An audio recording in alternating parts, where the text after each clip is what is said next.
Guys, welcome back to Rec Talk Live, once again from the IHR Live Lounge in Manchester. It's been a long, long day, so I will trip up my words and I will trip up the pronunciation of my next guest, but it is one of our keynote speakers for the evening, and somebody who wants to have a really important conversation around, you mentioned the phrase, which was the backlash around Diversity and inclusion. Anti-DEI. Anti-DEI, right. Yes. It's Cordelia, I'm not even going to try it. No, I'll say try it. Osewa-Ediae. Wonderful. You did well. I'll give you a 50%, yeah. I'll take it. I'll take it. Cordelia, first of all, thank you so much for giving me your time. Thank you. I've enjoyed our chat off camera so far, so I think we're going to get on. But you said that backlash against, first of all, is it DEI or is it DIE? So, whichever way organizations choose to call it out, it's all about attracting diverse candidates from a wide range of backgrounds. It's all about making sure their processes are fair, and it's also about making sure that people are not excluded. Okay. So for some organizations, they might choose to focus on equity first. For others, it might be around diversity. So whichever acronym they choose to use is down to how they feel comfortable. So you mentioned the backlash around that. Yes. Tell me more about that. What is the backlash around it? Is it the we're just fed up with this now? Yeah. So I think what's happened is that anything to do with DEI has been hijacked. Okay, and it's been hijacked by people who feel concerned that either we've gone too far, or that the views and the concerns of people who come from other groups have not been taken into consideration. And when I talk about this, I always like to talk about the fact that, this is something that we're going to see over and over again. People are going to resist changes to power structures and also to the status quo. So 2020, we had the pandemic, we saw George Floyd murdered on TV, and we were all kept captive at home. We felt vulnerable. Most of us felt like this was a chance to change the world, improve the world, all that. But after we returned back into our offices, people started talking about, okay, I think we've gone too far. And also we started focusing on DEI being only about black people and about trans inclusion, when actually it's about things like flexible working, reasonable adjustment, wheelchair ramps, parental leave, just making sure that people are able to access opportunities. So why do you think it is race and the LGBTQ piece that gets the focus? Because you're absolutely right. Yeah. When people talk about EDI, DI, whatever you call it, right? Yes. When everyone talks about this, immediately they think, oh right, we're either talking about a race issue, yes, an LGBTQ issue, yes, or maybe a disability issue. But do you know what I mean? That's usually the ranking that people go through in the mindset. Is that just an example of the kind of the political climate that we're in right now? I think it's a combination of the political climate and the voices that are the loudest. So when you think about anything that has to do with change, there's going to be resistance, especially when power is being challenged, and especially when people feel like they're being alienated or their concerns are being pushed down the list. And if you look at the media reports and you look at what we've been seeing come through for ages now, I say maybe for the last 3 years especially, it's been around, okay, yes, George Floyd happened. Have we been focusing on black people too much? And also when you think about the trans inclusion issue, are we focusing on that too much? But the data is out there. It shows the groups that are actually facing disadvantage in our workplace, disadvantage in society. And when I work with clients, I like to focus on what the data is telling us. And it's not about a wish list to say DEI is something that we should do because it's important and because it's needed. It's about really addressing disadvantage and making sure that we level the playing field for people. Let me ask you, and this is just me playing devil's advocate, yes, just to caveat this, I am not of this mindset, I'm just playing the opposite view. Okay, I forgive you anyway. What does the data say about straight, white, married men? So there's data out there that we should be focusing on around class. Mm-hmm. So we know that you're more likely to get access to opportunities if you went to private school. Yeah. You're more likely to get access to opportunities if you come from certain postcodes. You're more likely to get opportunities I'm talking about UK now, if you're south, in the south of the country, and especially London. And again, you're more likely to get access to opportunities if you've been to certain schools and also if you're middle class. So if we're going to talk about white men who are straight, I think that's a very lazy grouping, because within that we also look at their income and also their socioeconomic background. Yeah. That's really important. Okay. What does the data say about straight, white, married men from a working class background? There's data out there that straight white men from a working class background occupy roles when they're qualified, and because they're white, they are very unlikely to be disadvantaged because of the color of their skin. That's the reality. So why do you feel there is a notion that that particular demographic of people feel hard done by? Because they've not been involved in the conversation. They've not been involved in the conversation.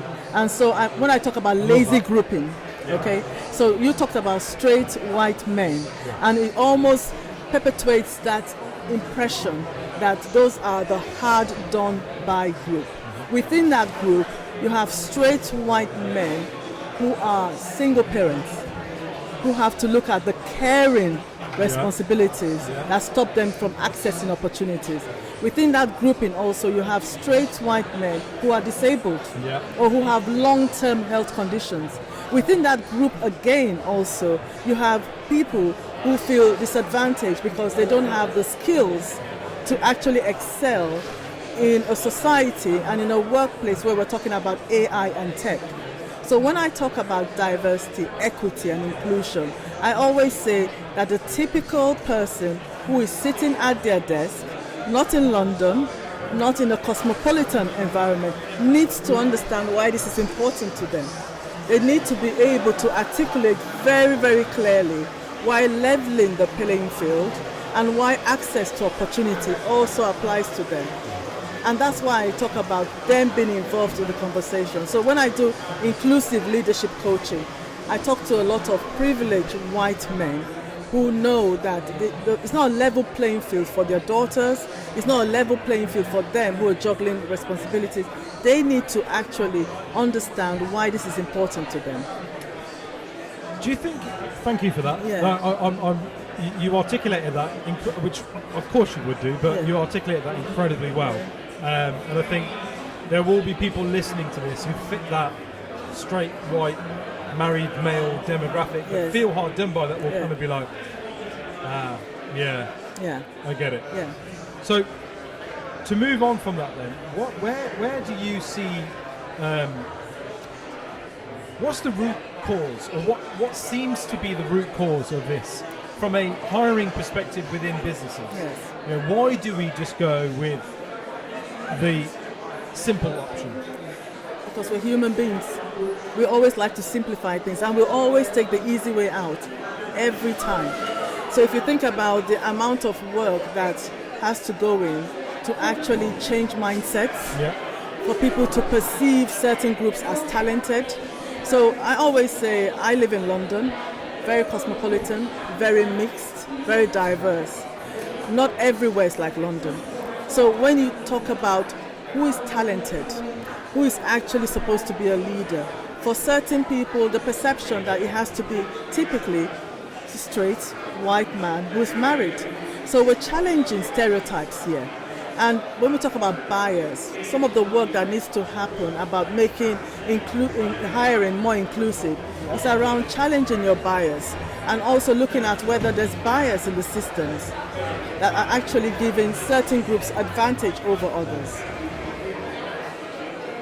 But in terms of that kind of advantage piece and the privilege piece though, right, do you accept that there is a potential risk, and I'm not saying there is a risk, but there's a potential risk of the pendulum swinging to the other way? And because we know that there are businesses that use this sort of stuff as a tick box exercise, right? We need to interview so many people from a diverse background, so get them in first. And, you know, I had a client a few years back, strangely enough, I would send CVs and they would only ever interview the Chinese or they get Indians that we would send Yeah. through, Yeah. never anybody else, Yeah. and they would only, do you know what I mean? And we were Yes. like, this is a bit bizarre.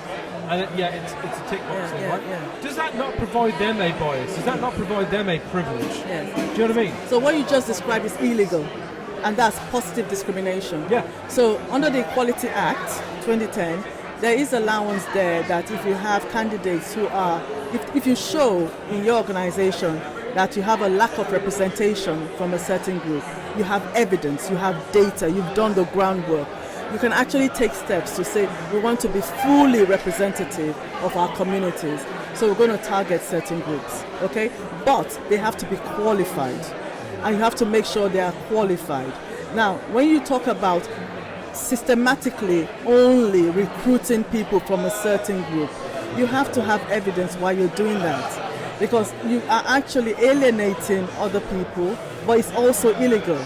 So there's a big difference between positive action and positive discrimination. To have a fair representation of all communities in my business. In your business, if you're thinking about being profitable and understanding what your customer needs, is business sense.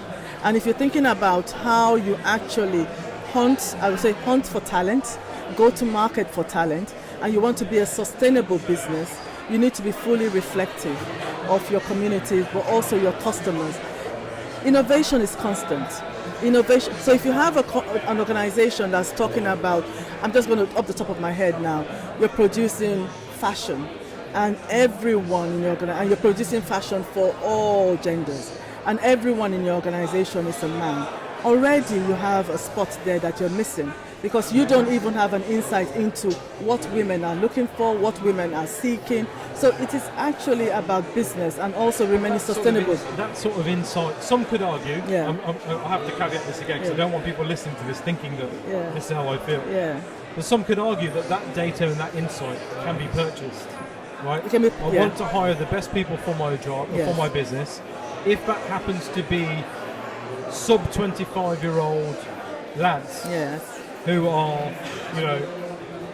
great at their sales job, for example. I'm a sales business, I need to hire salespeople. Yeah. I'm only going to hire people under Yeah. 25 and they're lads because they fit the culture. And you know what? Yeah. I interviewed 10 people. I did interview somebody who was disabled. I Yeah. did interview somebody who was of an ethnic origin, ethnic minority background. Yeah. Weren't good enough, not compared to this chap. Yeah. You know, So I come back to the point I made about they are qualified people. And there is something that organizations need to question about if they continue to employ the same people around whether there's bias in their objective or whether their decision making is not objective. If you think about our population now, everyone comes from different backgrounds, everyone brings different insights. It's highly unlikely for you to say that as an organization, the skills, the insights you need are only embodied by people from a certain group. And if you're going to remain sustainable and competitive as an organization, I think it's highly unlikely for you to say you're not getting any insights at all from a certain group and you're good with that. Over time, you're not going to be a sustainable business. That's the reality. no, it's a mute argument, isn't Yes, it? yeah. That doesn't hold up Yes. when you actually flesh it out.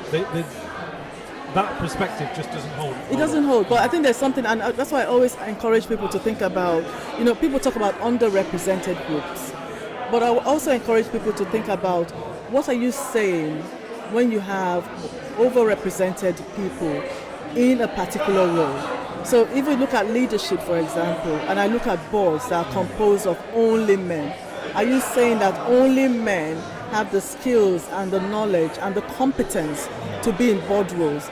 Because what you're saying without saying much is that actually women don't have the skills and knowledge. But that's nuanced as well, right? In the, generally speaking, up until this generation, Yes. women were usually the ones that would take time out of their careers. They're climbing because the career ladder was a ladder. Yeah. Right? It was. It's not anymore, but it was. Yeah. And they would be the ones that would pause that climb to raise the family. That could be up to 10 to sometimes 15 years, and then rejoin the corporate ladder, right? So some could argue that actually just give it another 10 years and those women will be representative in the boardroom because their careers would have hit the trajectory that their male counterparts didn't have the interruption. Do you know what I mean? Yeah. I don't think you can say that anymore. because we have women who are choosing not to have children. Yes, and if you look at the university population, it's very, very mixed. And women are actually outperforming boys now. And that will take time to bleed into the boardroom, though, because getting to the boardroom isn't an overnight thing. No, right? It takes time and experience. But this is what I'm saying is it's too early to judge that at the moment. Yeah. It's the result of the 80s and the 90s that we're seeing now in the boardroom. No, I challenge that, because when you look at organizations also, one of the things that you see that attrition levels, so women who leave, a lot of them leave around the middle and also senior management. So the work that I do is also looking at the colleague pipeline, the colleague experience. You can't look at it in almost exclusion and say, I'm going to look at the board. There needs to be a talent pipeline. Yeah. And when you have women who are having children, it shouldn't be at almost like a cost of their career. So organizations that have highly talented women should have plans in place where they're thinking about retention. Hiring is only one aspect of colleague experience. The retention is just as important. So when we think about, having executive careers, really serious organizations are looking at succession planning to say X, Y, and Z are amazing women and we want to retain them. Because if you think about the recruitment costs of having to go out to market every time to replace someone who understands your culture, who's respected, who's competent, it's at great loss. Yeah, of course, and I agree with that. But if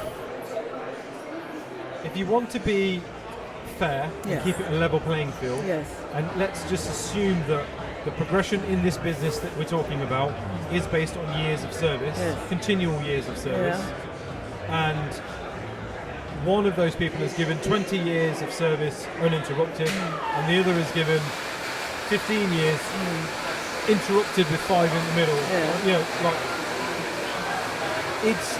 Is it not unfair to the male counterpart who is given 20 years uninterrupted to say, look, we need more female representation on the board, so therefore I'm not saying that. Is going to... I'm not saying that. No, I'm not saying that. What I'm saying is that this is like for like, both highly qualified people. And if you're thinking about the experience of someone who's opted to maybe raise children for 5 years, I think it's highly unlikely now that you see a woman that will tell you that that's a walk in the park. Those people are bringing different skill sets into the organization. And they're coming back as women who've been able to juggle and also multitask and raise human beings in a way where they are still competent and they have a lot to give the organization. So I wouldn't see it as almost like the person has opted to take 5 years and come back. I think it's about making sure that the person is qualified, the person is competent, but they're supported throughout their life so that they remain, even if they don't choose to come back to the organization, they remain ambassadors for the organization. So I wouldn't say, well, choosing not to give men the opportunity because that's illegal. They have to be as equally qualified for the job. I hear that. I hear that. We could talk about this for days. Oh yes. And it still wouldn't be enough, right?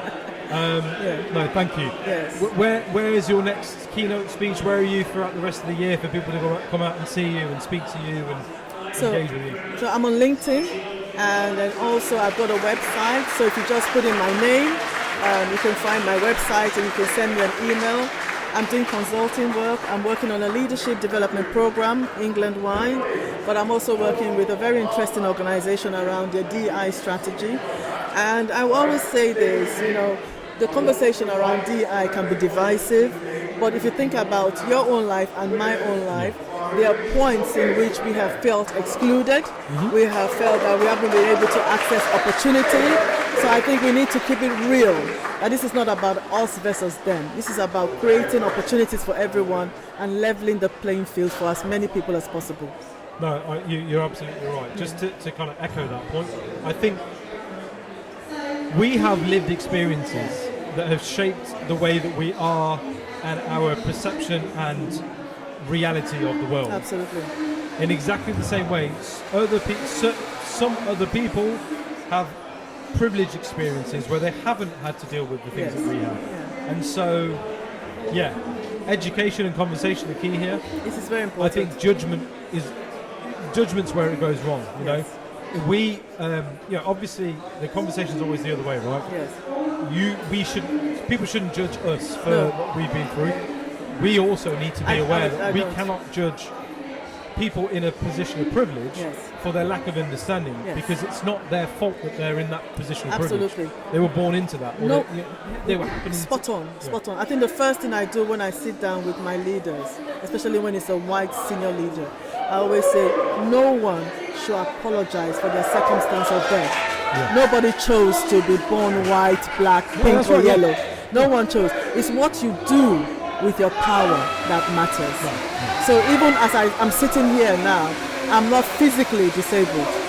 So when I have the privilege of entering into a space where I don't have to navigate obstacles to access that space, and I have the power to make sure others don't have obstacles, I should use my power properly. Yeah, absolutely. Cordelia, thank you so much. Thank you so much. I think this has been going on all fucking day. Yeah. But thank you so Thank much. you so This has much. been really good. I could talk to you for hours. Okay, thank you. Guys, if you want to hear more from Cordelia, links to her website and LinkedIn will be in the description. Thank you for watching, liking, sharing, subscribing, and doing all the cool shit you guys do to keep us at the top of the recruitment podcasting game. We'll see you again. Thank you very much.